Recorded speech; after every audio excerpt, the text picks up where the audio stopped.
जय सिया राम जी। बोल सांची दरबार की जय। पाकिस्तान बनने के पहले अकालगढ़ में बहुत संगत रहती थी। श्री हजूर जी को बहुत मानती थी, जिन्हें हजूर जी पर पूरा भरोसा था कि ये सब कुछ करने में समर्थ हैं। सरदारी लाल जी उनमें से ही थे। उनकी एक लड़की की शादी हुई थी जो कि हाथरस में भारत में केमिस्ट थे, और एक लड़की की शादी हुई थी जो कि फैजाबाद में रहते थे। दोनों लड़कियों को अपने माँ के परिवार के कारण पता था कि हजूर जी सर्वशक्तिमान परमेश्वर हैं। ये साखी मुझे कुछ सेठी साहब ने 1990 के आसपास सुनाई थी। ये साखी यह बताती है कि हमारे हजूर जी वो काम कर सकती हैं जिसकी कल्पना करना भी मुश्किल है। सेठी साहब जी जो कि हाथरस में रहते थे, उनके पास उनकी साली फैजाबाद से मिलने के लिए आई। आने के कुछ दिन बाद ही उन्हें अपने जीजा जी से सलाह मांगी। कहने लगी, जीजा जी मेरी शादी को 10-12 साल होने को आए हैं, लेकिन मेरे यहाँ कोई संतान नहीं हुई है। आपके तो दवाइयों का काम है, आप कोई चीज बता सकते हैं? सेठी जी ये बात सही है कि मैं मामूली बीमारियों की दवाई बता सकता हूँ, लेकिन ये मामूली बात नहीं है और मेरी जानकारी इस बात के लिए है कोई दवाई नहीं बता सकती। साली चलो ये बात ठीक है, लेकिन आप कोई अच्छे डॉक्टर को तो दिखा सकते हैं। सेठी जी हाँ, मैं जरूर करवा सकता हूँ ये काम। सेठी जी एक मित्र डॉक्टर, शायद उनका नाम टंडन था, मुझे पूरा याद नहीं आ रहा, जो कि आगरा में थे, उनसे बात कर दिखाने का समय पक्का कर दिया। तय तारीख पर साली साहिबा को दिखाया गया। डॉक्टर ने कुछ दवाइयां लिखी। दवाइयों का नाम पढ़कर सेठी जी को बड़ा ताज्जुब हुआ कि ये दवाइयां तो ताकत की है, इनमें से इस बीमारी का इलाज कैसे हो सकता है? लेकिन मन में दुख ना लगे इसलिए अपनी साली को कुछ नहीं बताया। साली कुछ दिन रहकर अपने ससुराल चली गई। इस बात को 2 साल बीत गए और कोई खुशखबरी साली जी के यहाँ नहीं मिली। साली जी फिर इनके पास आई और कहा कि किसी दूसरे डॉक्टर को दिखाइए।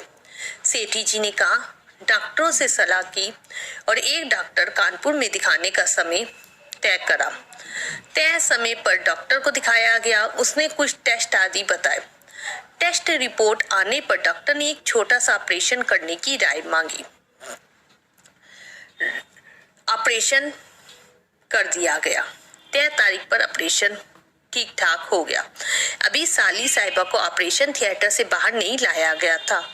जिस समय डॉक्टर ने ऑपरेशन किया तो वो बाहर आकर उनके रूम में से जा चुके थे। सेठी जी उस डॉक्टर से पहचान की तो सेठी जी उसके रूम में चले गए। एक बड़ी अजीब बात सेठी जी को महसूस हुई कि डॉक्टर चेहरे से परेशान लग रहा था। सेठी जी को आते देखकर उसने अपनी परेशानी छुपाने का नाकाम कोशिश की। ऑपरेशन के लिए जब सेठी जी ने पूछा तो डॉक्टर ने कहा कि ऑपरेशन सफल हुआ है। डॉक्टर ने ताकत की दवाइयां भी लिख दी हैं। कुछ दिन कानपुर रहकर साली वापस फैजाबाद चली गई। इस बात को फिर 2-3 साल बीत गए, लेकिन उनके यहाँ से कोई खुशखबरी नहीं आई। 2-3 साल के बाद ये मिलने फिर हाथरस आए। ये समय 1961-62 का था। सेठी जी बताने लगे कि इस समय मेरी साली काफी दुखी थी और मुझसे शिकायत करने लगी, क्या जीजा जी किस तरह के डॉक्टर को आपने दिखाया है? क्या किसी बड़े डॉक्टर को नहीं दिखा सकते? 5-6 साल से इलाज में कोई फायदा ही नहीं हुआ है। सेठी जी भाई, सबसे बड़े डॉक्टर को तो आप उस डॉक्टर के बारे में मुझसे ज्यादा जानते हो। मेरी जानकारी उस डॉक्टर के बारे में तो पिछले कुछ सालों से ही है और आपका परिवार तो पाकिस्तान बनने के पहले से ही उन्हें जानता है। मेरी मुलाकात तो हुई है आपकी बहन के कारण। यह सुनकर साली को शर्मिंदगी हुई। इतनी बड़ी गलती कैसे हुई? कहने लगी, गलती तो बहुत बड़ी हो गई है और आपका कहना सही है। तो सेठी जी उनकी धर्मपत्नी साली और साडू को लेकर चारों जबलपुर आ गए। बताते हैं कि जब ये दर्शन के लिए गए तो सबसे पहले ये थे, फिर साली, फिर साडू और फिर इनकी धर्मपत्नी। इसके बाद और भी संगत थी। जब जाकर सेठी जी ने मत्था टेका तो जाने लगे तो हजूर जी ने उन्हें बिठा लिया। उसके बाद इनकी साली को भी बिठा लिया। अन्य सभी संगत मत्था निवाकर चली गई। अब हजूर जी के पास सेठी जी और साली बैठी हुई थी। हजूर जी कहते, सेठी जी यह लड़की तो बहुत दुखी है। सेठी जी, हाँ जी। हजूर जी, अरे इसके तो कोई संतान नहीं हुई है। सेठी जी, सच्चे पिता, अगर पहले नहीं हुई है तो अब दे दीजिए। हजूर जी चुप हो गए और 2-3 मिनट के बाद फिर यही बातें हुई। हजूर जी, सेठी जी ये लड़की तो बहुत दुखी है। सेठी जी, जी हाँ जी। हजूर जी, अरे इसके तो कोई संतान नहीं हुई। सेठी जी, सच्चे पिता, अगर पहले नहीं हुई है तो अब दे दीजिए। ये सिलसिला काफी देर तक चलता रहा, घंटों तक चलता रहा। शाम होने को आ गई। किसी सेवादार ने खाने के लिए बताया। हजूर जी खाना खाने भेज दिया। खाना खाकर सभी सो गए। दूसरे दिन चाय वगैरह होने के बाद हजूर जी बेड़ी के पेड़ के नीचे एक चारपाई पर बैठे हुए थे। किसी वजह से सेठी जी वहां से निकल रहे थे तो हजूर जी ने उन्हें बुलाया कि अपनी साली को साथ लेकर आओ। ये साथ लेकर पहुंचे और दोनों ने बड़े अदब से मत्था टेका। बिठाने के बाद पिछले दिन वाला फिर सिलसिला शुरू हो गया। हजूर जी, सेठी जी ये लड़की तो बहुत दुखी है। कई घंटों तक ये चलता रहा, लेकिन अब कृपा का समय आ गया था। एक बार जब सेठी जी ने फिर जब ये कहा, सच्चे पिता अगर पहले नहीं हुई है तो अब दे दीजिए। उस समय अंदर से मदद करने पूज्य माता जी आ गई। कहा, ठीक ही तो कह रहे हैं सेठी जी, अगर अभी तक नहीं हुई है तो अब दे दो। हजूर जी, अच्छा रानी जी आप कहते हो। अच्छा आप ऐसा करें कि इस अलमारी में जो उस डिब्बी में दवाई रखी है वो इन्हें दे दे। अच्छा अब भाग जाओ यहाँ से। ऐसा कहकर इन सबको वहां से उठवा दिया। अब ये सब वहां से उठे तो इनके साड़ू को बड़ा दुख हो रहा था। उसे हजूर जी के बारे में कुछ पता नहीं था। रही सही सारी उम्मीद खत्म हो गई थी। लेकिन सेठी जी खुद भी उठ गए और बाकी सबको भी उठा दिया। पूज्य माता जी अंदर लेकर आए और कुछ दवाई सी दी। असल तो कृपा थी वे जो कि हो चुकी थी। आम इंसान यही सवाल करता है कि कोई दवाई, ताबीज, मंत्र, प्रसाद तो दिया ही नहीं, अब कैसे होगा। सेठी जी ने उन्हें चुप रहने का इशारा दिया और मत्था टेक कर बाहर सड़क पर आ गए। रिक्शा किया और रेलवे स्टेशन आ गए।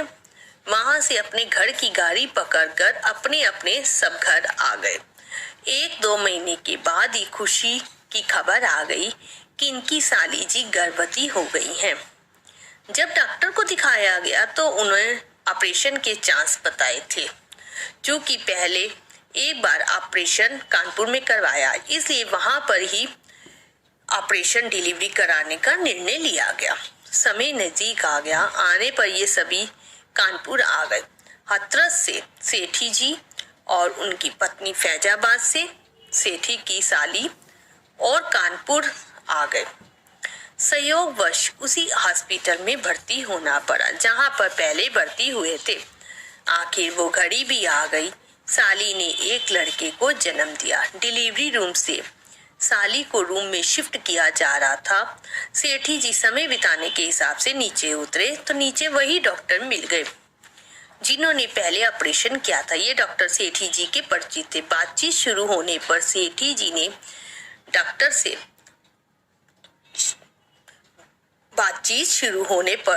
ने सेठी जी से आने का कारण पूछा। सेठी जी, आपको याद होगा आपने ही मेरी साली का 3-4 साल पहले ऑपरेशन किया था। सेठी जी की याद दिलाने पर डॉक्टर को याद आया। पूरा केस हिस्ट्री डॉक्टर को याद आ गई। सेठी जी को ऑपरेशन आप ही ने किया था, उसकी प्रेगनेंसी थी और डिलीवरी के लिए हम आए हैं। डॉक्टर, लेकिन ये असंभव है, उसके गर्भ होना असंभव है, हो ही नहीं सकता, विज्ञान में ये कोई नहीं मानेगा। अच्छा मैं आपको उसके रूम में जाकर पहले अपनी तसल्ली करवाता हूँ, फिर बात करूंगा। सेठी जी कमरा पूछकर डॉक्टर वहां से चला गया जहाँ साली को रखा गया था। वहां नर्स से सभी रिपोर्ट लेकर खुद देखा, मरीज को भी देखा, फिर अपने कमरे में आए जहाँ सेठी जी बैठे हुए थे।